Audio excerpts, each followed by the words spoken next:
എല്ലാ മാന്യ പ്രേക്ഷകർക്കും വേഗം വരുന്നവനായ യേശു ക്രിസ്തുവിൻ്റെ ധന്യനാമത്തിൽ ഞങ്ങളുടെ സ്നേഹവന്ദനത്തെ അറിയിക്കുന്നു.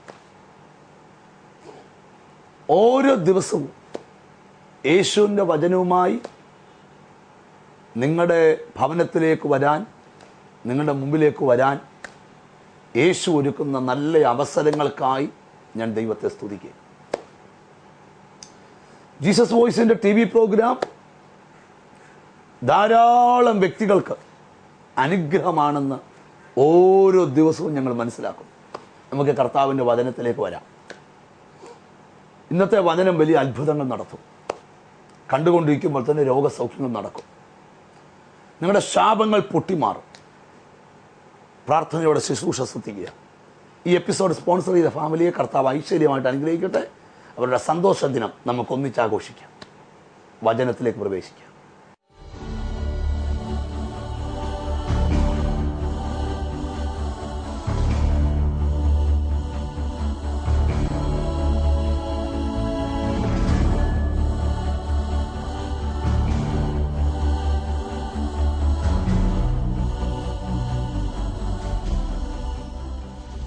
ഉൽപ്പത്തി പുസ്തകം 17-ാം അധ്യായം. ഹല്ലേലൂയ. 1-ാമത്തെ വാക്യം നമുക്ക് വായിക്കാം. Genesis chapter 17 verse 1. അബ്രാമിന് 99 വയസ്സായപ്പോൾ യഹോവ അബ്രാമിന് പ്രത്യക്ഷനായി അവനോട് ഞാൻ സർവശക്തിയുള്ള ദൈവമാകുന്നു, നീ എന്റെ മുൻപാകെ നടന്ന് നിഷ്കളങ്കനായിരിക്ക, എനിക്കും നിനക്കും മധ്യേ ഞാൻ എന്റെ നിയമം സ്ഥാപിക്കും, നിന്നെ അധികമായി ഞാൻ വർദ്ധിപ്പിക്കും. നല്ല വചനമോർത്ത് ആമീൻ പറഞ്ഞാട്ട്. ദൈവത്തിന്റെ വിളി കേട്ട് ഇറങ്ങി തിരിച്ചവനായ അബ്രഹാമിനോട് സ്വർഗത്തിലെ ദൈവം നീണ്ട നാളുകൾ വാഗ്ദത്തങ്ങൾ നിവർത്തിക്കപ്പെടാതിരിക്കുന്ന സാഹചര്യത്തിൽ സ്വർഗത്തിലെ ദൈവം നേരിട്ട് അബ്രഹാമിനോട് പറയുക, അബ്രഹാമേ, ഞാൻ സർവശക്തിയുള്ള ദൈവമാകുന്നു. ഒരാമീൻ പറഞ്ഞു തുടങ്ങിയാട്ട്. ഹല്ലേലൂയ. നിങ്ങളെ നോക്കിക്കൊണ്ട് ഞാൻ ഈ വചനത്തെ മുൻനിർത്തിക്കൊണ്ട് പറയാം, ദൈവം ഇന്ന് പകൽ നിന്റെ ലൈഫിൽ സർവശക്തനായിട്ടൊന്ന് വെളിപ്പെടാൻ ആഗ്രഹിക്കുന്നു. എത്ര പേർക്ക് താല്പര്യമുണ്ട്? നിന്റെ പ്രശ്നത്തെ ആർക്കും എടുത്തു മാറ്റാൻ കഴിയത്തില്ല, പക്ഷെ ഇന്ന് എന്റെ കർത്താവിന് എടുത്തു മാറ്റാൻ കഴിയും. അവൻ പറയുന്നു, ഞാൻ സർവശക്തിയുള്ള ദൈവമത്രേ. ഹല്ലേലൂയ. അവൻ നിങ്ങൾ ഇന്ന് പകൽ നിങ്ങളുടെ പ്രാർത്ഥനാ വിഷയങ്ങളെ നോക്കിക്കൊണ്ട് നിങ്ങൾ തന്നെ മനസ്സിൽ പ്രവചിക്കണം. ഇന്ന് എന്റെ വിഷയത്തിൽ കർത്താവ് സർവശക്തനായി വെളിപ്പെട്ടു വരാൻ പോകുകയാണ്. നിങ്ങൾക്കറിയാം, ഭൂമിയിൽ ഒരു മനുഷ്യനും ഇടപെട്ടാൽ തീരാത്തൊരു പ്രശ്നമാണ് നിനക്കുള്ളത്. Praise God. അത് രോഗമാകട്ടെ, കടമാകട്ടെ, കേസാകട്ടെ, ജപ്തിയാകട്ടെ, ഫൈനാൻഷ്യൽ ടൈറ്റ് ആകട്ടെ, എന്തുമായിക്കൊള്ളട്ടെ, കർത്താവ് പറയുകയാ, നിന്റെ പ്രശ്നത്തെ യേശു എടുത്തു മാറ്റാൻ ആഗ്രഹിക്കുന്നു. അതെങ്ങനെ? ഞാൻ സർവശക്തിയുള്ള ദൈവമെന്ന് വെളിപ്പെടുത്തി തരാൻ. ഹല്ലേലൂയ. അടുത്തിരിക്കുന്ന കൈ കൊടുത്ത് പറ, ദൈവം സർവശക്തനാന്ന് പറ. ഏത് കാര്യത്തിൽ അബ്രഹാമിനോട് പറയുന്ന അറിയാം? അബ്രഹാമിനും നീണ്ട വർഷങ്ങളായിട്ടും കുഞ്ഞുങ്ങളില്ല. ആമേൻ. ദൈവത്തിന് സ്തോത്രം. സ്ത്രീ പുരുഷ ബന്ധത്തിൽ ഒരാൾക്ക് കുഞ്ഞ് ജനിക്കണമെങ്കിൽ അതിനൊരു പ്രായം മെഡിക്കൽ സയൻസ് പറയുന്നുണ്ട്. ഇന്ന ഏജിൽ ഒരു കുഞ്ഞ് ലഭിക്കാൻ ചാൻസസ് ഉണ്ട്. പക്ഷെ വേറെ ലോകത്തിലെ ഒരു ചരിത്രത്തിലും 100-ാമത്തെ വയസ്സിൽ 99-ാമത്തെ വയസ്സിൽ ഒരു പുരുഷൻ അല്ലെങ്കിൽ ദൈവത്തിന് സ്തോത്രം ഒരു വ്യക്തിക്ക് ഒരു കുഞ്ഞുണ്ടായ ചരിത്രം ഉണ്ടായിട്ടില്ല. ഒരാമയും പറഞ്ഞാട്ട്. അത് കുഞ്ഞിന്റെ വിഷയമാകട്ടെ, കടത്തിന്റെ വിഷയമാകട്ടെ, ശാപ വിഷയമാകട്ടെ, നീ ജനിച്ചിട്ടും നിന്റെ കണ്ണുകൊണ്ട് ഇതുവരെ കാണാത്തത്, കാതുകൊണ്ട് ഇതുവരെ കേൾക്കാത്തത്, ഇതുവരെ നീ കണ്ടിട്ടില്ലാത്തത് നിന്റെ ലൈഫിൽ നടക്കും. അവൻ പറയുക, ഞാൻ സർവശക്തൻ. ഹല്ലേലൂയ. ആ നെഞ്ചത്തോട്ട് കൈവച്ചോന്ന് പറ, എന്റെ ജീവിതത്തിൽ യേശു സർവശക്തനാന്ന് പറ. ഹല്ലേലൂയ. നിങ്ങളത് പറയുമ്പോൾ തന്നെ എന്റെ കർത്താവിന് എന്നോ ഇഷ്ടമാണെന്നറിയാമോ? ആമേൻ. യേശു സർവശക്തനത്രേ. ഹല്ലേലൂയ. പാട്ടുകാരൻ പറഞ്ഞ ദൈവം ആരാണ്? സർവശക്തൻ. ആമേൻ, ആമേൻ, ആമേൻ. അവൻ എൽ ശദ്ദായി ആണ്. അവൻ ആരാണ്? സർവശക്തൻ. നിന്റെ പ്രശ്നത്തെ നോക്കിക്കൊണ്ട് നീ പറയണം, എന്റെ യേശു സർവശക്തൻ. നീ അത് പറയുമ്പോ തന്നെ പിശാച് പറയും, ബൈ ബൈ പോയേക്കാവുന്നു. ഹല്ലേലൂയ. ഞാൻ പറയാം, ഏത് പ്രശ്നത്തെ നോക്കിക്കൊണ്ട് നീ പ്രവചിക്കണം, എന്റെ യേശു സർവശക്തനാ, അവന് ചെയ്യാൻ കഴിയാത്ത യാതൊരു കാര്യവുമില്ല, അവൻ പ്രവർത്തിച്ചു തുടങ്ങുകയാണ്. ഹല്ലേലൂയ.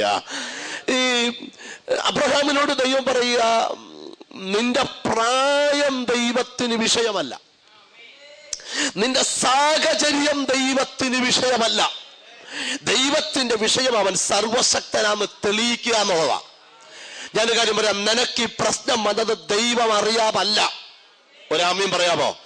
ദൈവം അറിഞ്ഞോണ്ടാ നിനക്ക് ഈ പ്രശ്നം വന്നേ, നിനക്ക് ഈ രോഗം വന്നത്, നിനക്ക് ഈ കടം വന്നത്, നിനക്ക് ഈ ക്ഷാമം വന്നത്, നിന്റെ കുടുംബത്തിന് ഗതികേട് വന്നത് ദൈവം അറിഞ്ഞോണ്ടാ. പക്ഷെ ഒരു സത്യം പറയാം, ഇത് നിന്നെ തകർക്കാനല്ല, ദൈവം നിന്റെ ലൈഫിൽ സർവശക്തനെന്ന് തെളിയിക്കാനാ. ഹല്ലേലൂയ. ഇന്ന് പകൽ നീ നിന്റെ പ്രശ്നത്തെ നോക്കിക്കൊണ്ട് പറയണം, ഇതെന്റെ തകർച്ചയ്ക്കല്ല, ദൈവം സർവശക്തനെന്ന് തെളിയിക്കാനാ. അവൻ അത് വേഗത്തിൽ തെളിയിക്കാൻ പോകും. ചിലർ ചോദിക്കും, ബ്രദറെ, ഇങ്ങനെ വലിയ പ്രശ്നം എനിക്ക് തന്നിട്ടാണോ ദൈവം സർവശക്തനെന്ന് തെളിയിക്കുന്നത്? അതെ. അല്ല, നിന്നെ ഇന്ന് യോഗത്തിന് കിട്ടത്തില്ല, ദൈവത്തിന് അറിയാം. ദൈവം നമ്മുടെ നടുവിൽ ഉണ്ട്. ആ ഉറപ്പുള്ളവർ കരമുയർത്തിയ ഒരു ഹല്ലേലൂയ. ബൈബിൾ പറയുന്നു, രാജാവുള്ളിടത്ത് രാജകോലാഹലമുണ്ട്. ഞാൻ പ്രസംഗിക്കുമ്പോൾ പറയാറുണ്ട്, ആളിന്റെ വില അറിഞ്ഞു വേണം വരവേൽപ്പ് കൊടുക്കാൻ. ഹല്ലേലൂയ. ഭൂലോകത്തെ ചമച്ചവൻ ഇന്നിവിടെ വന്നെന്ന് പറഞ്ഞാൽ അകത്താത്മാവുള്ളവൻ അടക്കമില്ല, അറിയാതവൻ ദൈവത്തെ സ്തുതിച്ചു തുടങ്ങും. നല്ലൊരു വരവേൽപ്പ് കർത്താവിന് കൊടുത്താൽ, ഹല്ലേലൂയ, നല്ലൊരു വിടുതൽ അവൻ തരും. അതുകൊണ്ട് മനസ്സൊരുക്കത്തോടെ നമുക്കായിരിക്കാം. നിന്റെ ഏതവസ്ഥയ്ക്കും പ്രവർത്തിക്കാൻ കർത്താവ് ശക്തനാ. ഇടിവെട്ടുന്നൊരു ദൂതോടെയാണ് ഈ ശുശ്രൂഷ ഇന്ന് തുടങ്ങിയത്. ഞാൻ സർവശക്തിയുള്ള ദൈവമാണ്. ഉറപ്പുള്ളവരാമയും പറഞ്ഞാട്ട്, അടുത്തിരിക്കുന്ന ആളെ തൊട്ട് പറഞ്ഞാട്ട്, സർവശക്തിയുള്ള ദൈവമാണ്. ഹല്ലേലൂയ. അബ്രഹാമിന്റെ ജീവിതത്തിൽ 99-ാമത്തെ വയസ്സിൽ ദൈവം പ്രത്യക്ഷനായിട്ട് പറഞ്ഞു, അബ്രഹാമേ, ഞാൻ സർവശക്തിയുള്ള ദൈവമാണ്. എന്നാൽ 99-ാമത്തെ വയസ്സിൽ ഇന്ന് വരെ ചരിത്രത്തിൽ ദൈവത്തിന് സ്തോത്രം, ഒരാൾക്ക് കുഞ്ഞ് ജനിച്ചിട്ടില്ല എങ്കിൽ ആമേൻ, ഇതാ ദൈവം അബ്രഹാമിനോട് ചരിത്രം തിരുത്തിക്കൊണ്ട് ഞാൻ സർവശക്തനെന്ന് തെളിയിക്കാൻ പോവാ. ഉറപ്പുള്ളവരാമീൻ പറഞ്ഞു തുടങ്ങിയാണ്. ഹല്ലേലൂയ. അങ്ങനെയാണെങ്കിൽ ഇന്ന് നീ പറഞ്ഞുകൊണ്ടിരിക്കണം, എന്റെ ദൈവം സർവശക്തനാണ്, എനിക്ക് വേണ്ടി പ്രവർത്തിപ്പാൻ അവൻ ശക്തനാണ്, എന്റെ കുടുംബത്തിന് വേണ്ടി പ്രവർത്തിപ്പാൻ അവൻ ശക്തനാണ്, അവന്റെ കൈ ഇതിനകത്ത് ചലിച്ചു തുടങ്ങുകയാ. വളരെ വേഗത്തിലൊരു ചിന്തമായി ഒരു വചനത്തിലേക്ക് പോയി ഒരു ആത്മീക ചിന്ത നമുക്കൊന്നിച്ച് പങ്കിടാം. 1 തീമോഥെയോസിന്റെ ലേഖനം 6-ാം അധ്യായം 7 മുതൽ 10 വരെയുള്ള വാക്യങ്ങൾ. 1 Timothy chapter 6 verse 7 to 10. ഇഹലോകത്തിലേക്ക് നാം ഒന്നും കൊണ്ടുവന്നിട്ടില്ല. ബ്രദറെ, ഞാൻ ജനിച്ചപ്പം 10 ഏക്കർ ഭൂമിയായിട്ടാവുന്നത് വെറുതെയാ, ഒന്നും കൊണ്ടുവന്നില്ല. കൈ മലർത്തി പിടിച്ചോണ്ട് വന്നു. ചാകുമ്പോഴോ കൈ മലർത്തി പിടിച്ചോണ്ട് തിരിച്ചു പോകും. ഒന്നുമില്ലാത്തവനെ അടക്കുമ്പം 3000 രൂപയുടെ പെട്ടി, എല്ലാം ഉള്ളവനെ അടക്കുമ്പം 25,000 രൂപയുടെ പെട്ടിയും ആകാം. പക്ഷെ 5 കോടി ഉള്ളവന്റെ ശവപ്പെട്ടിക്കകത്ത് 1 കോടി രൂപ ആരും വെക്കാറില്ല. വെച്ചാൽ അവൻ കല്ലറ കടക്കത്തുമില്ല. അപ്പൊ ഇവിടുന്നൊന്നും അങ്ങോട്ട് കൊണ്ടുവരക്കുകയല്ല, അവിടുന്നൊന്നും ഇങ്ങോട്ട് കൊണ്ടുവന്നിട്ടുമില്ല. ഇവിടുത്തെ ഇടപാട് ഇവിടെ, അവിടുത്തെ ഇടപാട് അവിടുവാ. ഇതെന്തിനാ പറഞ്ഞെന്ന് താഴോട്ടുള്ള വാക്യം ചിന്തിക്കുമ്പോൾ മനസ്സിലാവും. ഹല്ലേലൂയ. അപ്പൊ ഇങ്ങോട്ട് വന്നപ്പോ നമ്മളൊന്നും കൊണ്ടുവന്നില്ല. അങ്ങോട്ട് പോകുമ്പോഴോ ഈ ലോകത്തിൽ എന്ത് തരീട് കാണിച്ചാലും പോകാൻ നേരത്ത് ശവപ്പെട്ടി എഴുതുന്നൊരു വാക്യമുണ്ട്, നല്ല പൊറുപ്പൊരുതും, ഓട്ടം തികച്ചു, വിശ്വാസം കാത്തു. ജീവിച്ചിരുന്ന കാലത്ത് നല്ല പോര് പൊരുതിയതാ. അയലോക്കത്തുകാരുടെ മൊത്തം പോരായിരുന്നു. ഓട്ടം തികച്ചു, സന്ധ്യയായ ഷാപ്പിൽ ചെല്ലും എന്നുള്ള ഉറപ്പായിരുന്നു. വിശ്വാസം കാത്തു, ഷാപ്പുകാരൻ അറിയാം ഇവിടെ തന്നെ ഉറക്കമെന്ന്. ഹല്ലേലൂയ. ഇപ്പൊ വാക്യം വേദോത്സവത്തിലെയാ, അത് എടുത്ത് എവിടെയും പ്രയോഗിക്കരുത്, ഗുണം വരത്തില്ല. ഞാൻ വാക്യത്തിലേക്ക് വരുന്നു. അപ്പൊ ഇങ്ങോട്ട് വന്നപ്പോ ഒന്നും കൊണ്ടൊന്നുമില്ല, ഇവിടുന്ന് പോകുമ്പോ ഒന്നും കൊണ്ടുപോകത്തുമില്ല. ആമേൻ. അടുത്ത പദം ശ്രദ്ധിക്കണം. ഉണ്മാനും ഉടുപ്പാനും ഉണ്ടെങ്കിൽ മതി എന്ന് വിചാരിക്കാം. ഉണ്മാനും ഉടുപ്പാനും ഉണ്ടെങ്കിൽ മതി എന്ന് വെപ്പി. സന്തോഷമുണ്ട്? ഹല്ലേലൂയ പറ. മുട്ടില്ലാതെ ഉണ്ണാനും മുട്ടില്ലാതെ ഉടുക്കാനും കർത്താവ് തരുന്നുണ്ടെങ്കിൽ ഓർത്തോണം, നീയാ ഏറ്റവും വലിയ ഭാഗ്യവാൻ. Hallelujah, hallelujah, hallelujah. വലിയ വീടുണ്ടാകുന്നതോ വലിയ കാറുണ്ടാകുന്നതോ അതൊന്നും ദൈവം തരുന്നതല്ലെന്നല്ല പറയുന്നത്. അതിനൊന്നുമല്ല സ്ഥാനം. ഉണ്ണാനും ഉടുപ്പാനും ഉണ്ടെങ്കിൽ മതിയെന്ന് വെപ്പി. അപ്പൊ ദൈവം ആഗ്രഹിക്കുന്ന തലം ശ്രദ്ധിക്കണം. ഇങ്ങോട്ടൊന്നും കൊണ്ടുവന്നില്ല, ഇവിടുന്നൊന്നും കൊണ്ടുപോകത്തുമില്ല. ഇവിടെ കർത്താവ് രണ്ട് കാര്യത്തിൽ വിശ്വസ്തന. ഉണ്ണാനും ഉടുക്കാനുമുള്ള വക മുട്ടത്തില്ല. ഒരാമയും പറഞ്ഞാട്ട് അതിനെ തടുക്കുന്ന ഏതുണ്ടെങ്കിലും ഇന്നെന്റെ കർത്താവ് വഴിമാറ്റി തരും. അടുത്ത പദം ശ്രദ്ധിക്കണം. ധനികനാകുവാൻ ആഗ്രഹിക്കുന്നവർ. മനുഷ്യർക്കെല്ലാം ആഗ്രഹമുള്ളൊരു കാര്യമാണ്. പിണങ്ങരുത്. എന്താകണം? ധനികനാകണം. അവനവന്റെ പറമ്പിൽ നട്ട ചേനയും വെണ്ടയ്ക്കായും മത്തങ്ങായും തിന്ന കാലത്ത് ഒരസുഖമില്ലായിരുന്നു. ഒരാമീൻ പറഞ്ഞാട്ട്. ഹല്ലേലൂയ. നിങ്ങൾ ഓർക്കുന്നുണ്ടോ? അവനവന്റെ നെല്ല് നടുന്ന കണ്ടത്തിൽ നെല്ല് നട്ട് കൊയ്ത് മെതിച്ച് പുഴുങ്ങി കുത്തി തിന്ന ചോറിന് എന്നാ ടേസ്റ്റാ. ഹല്ലേലൂയ. ഇന്ന് കല്ലില്ലാത്ത അരി വെള്ളത്തിലിട്ടാൽ വെള്ളം ചുമന്നു വരും. ഹല്ലേലൂയ. കാരണം അരിയിൽ ചുറ്റിപ്പറ്റി നിൽക്കുന്ന കളറാ. പണ്ടൊക്കെ ഒരസുഖം വന്ന പച്ചിലയായിരുന്നു. അപ്പൊ ഞാൻ പറഞ്ഞു വരുന്നതിന് സാരം ശ്രദ്ധിക്കണം. മനുഷ്യൻ ഇന്ന് ധനമുണ്ടാക്കണമെന്ന ചിന്ത മനുഷ്യന്റെ മനസ്സുകളിൽ കടന്നുകൂടിയിരിക്കുക. അതിനുവേണ്ടി മനുഷ്യൻ ഏത് കുറുക്കു വഴികളും ഉപയോഗിച്ചുകൊണ്ടിരിക്കുക. ഞാനൊരു സത്യം നിങ്ങളോട് പറയാം.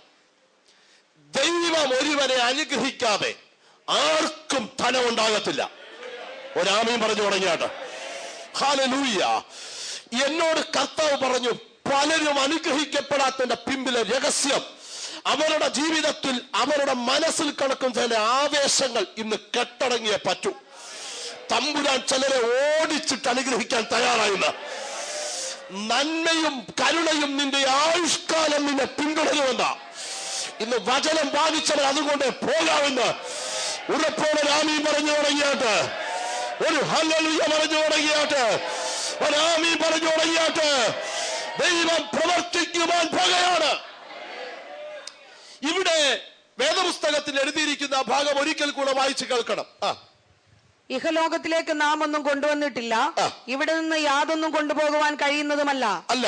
ഉണ്മാനും ഉടുപ്പാനും ഉണ്ടെങ്കിൽ മതി എന്ന് നാം വിചാരിക്കാം. ധനികരാകുവാൻ ആഗ്രഹിക്കുന്നവർ പരീക്ഷയിലും കണിയിലും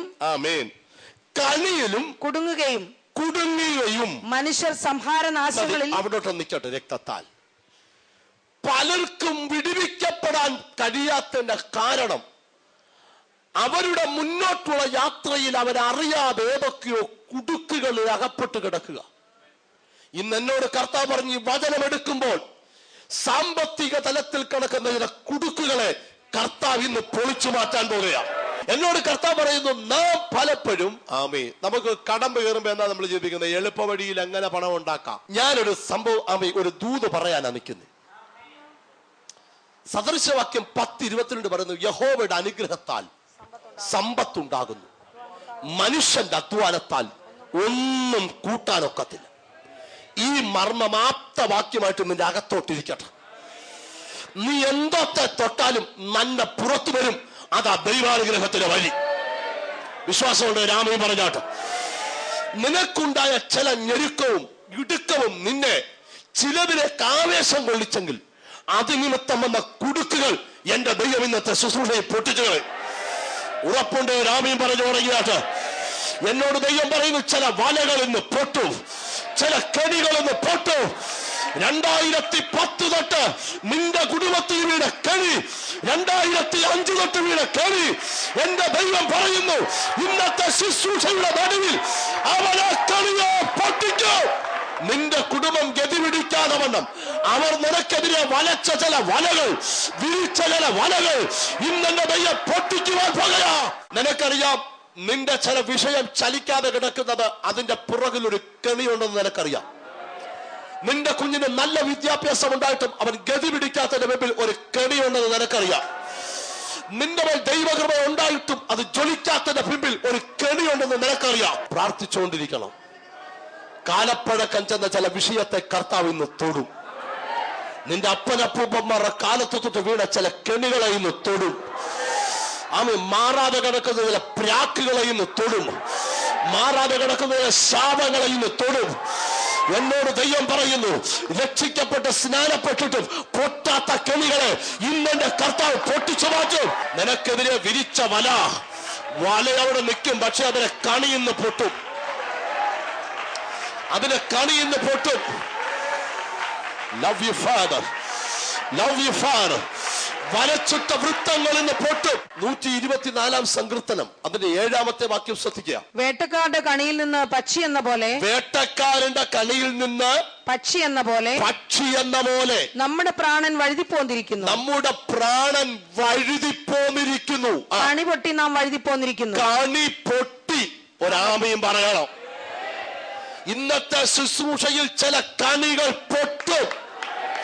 നിന്നെ കുടുക്കിയിട്ട ചില കണികൾ, നിന്റെ സന്തതിയെ ബന്ധിച്ചിട്ട ചില കണികൾ എന്റെ ദൈവ തൃക്കൈയാൽ പൊട്ടിച്ചു വിടും.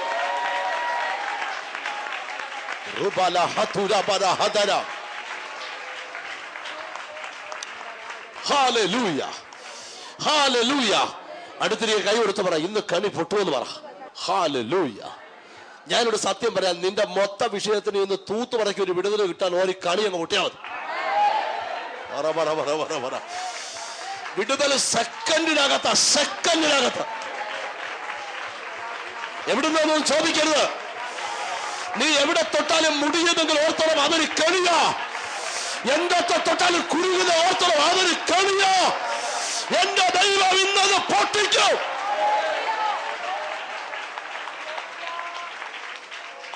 Hallelujah, hallelujah, hallelujah, hallelujah.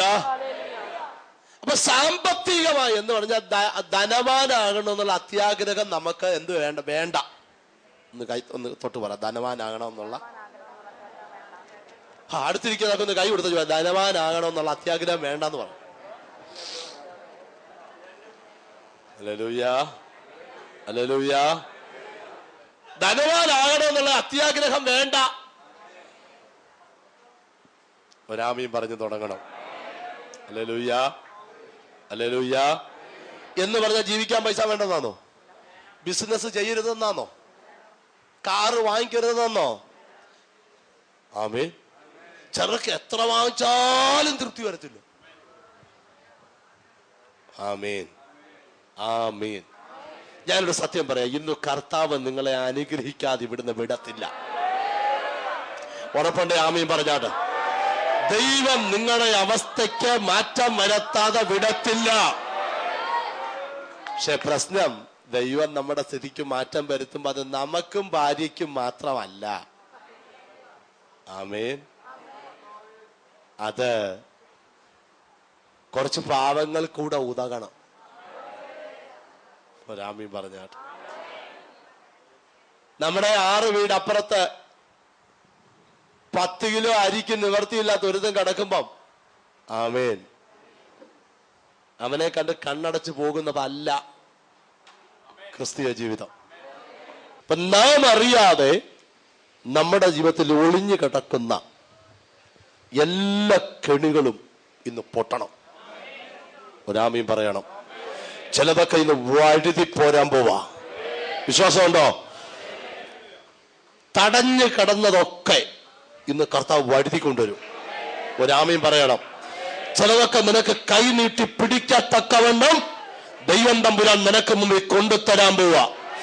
എന്നോട് ദൈവം പറയുന്നത്, ചില വീടിന്റെ അവസ്ഥ മാറാൻ പോവാ. ഇതൊരു പ്രവചനമാ. ആരതിനെ റിസീവ് ചെയ്യും? ഇന്നെന്റെ വീടിന്റെ അവസ്ഥ ദൈവം മാറ്റാൻ പോവാ. ഇനിയും നീ തല കുനിച്ച് നടക്കാൻ ദൈവം അനുവദിക്കത്തില്ല.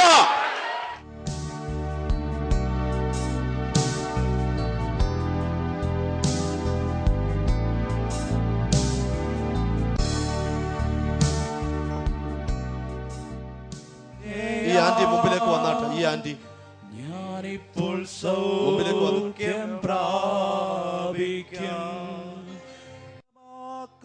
കർത്തൻ, ഞാൻ നിന്റെ സൗഖ്യദായകൻ.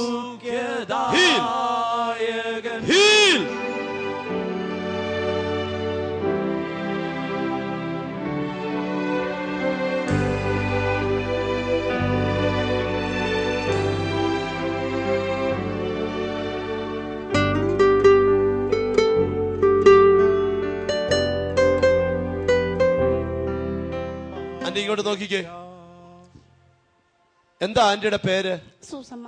എവിടുന്നാ വരുന്നേ? മല്ലപ്പള്ളി. മല്ലപ്പള്ളി. എത്ര നാൾ കൊണ്ട് ഈ നട്ടലിനകത്ത് മുഴയുണ്ടായിരുന്നു? 2 വർഷം. എന്താ വലിപ്പമുള്ള മുഴയായിരുന്നു? ഇത്രയുണ്ട്. തൊട്ടു നോക്കി അറിയായിരുന്നു. ഇവിടെ വരുമ്പോഴും അതുണ്ടായിരുന്നു. ഇപ്പൊ പ്രാർത്ഥിച്ചപ്പോഴോ?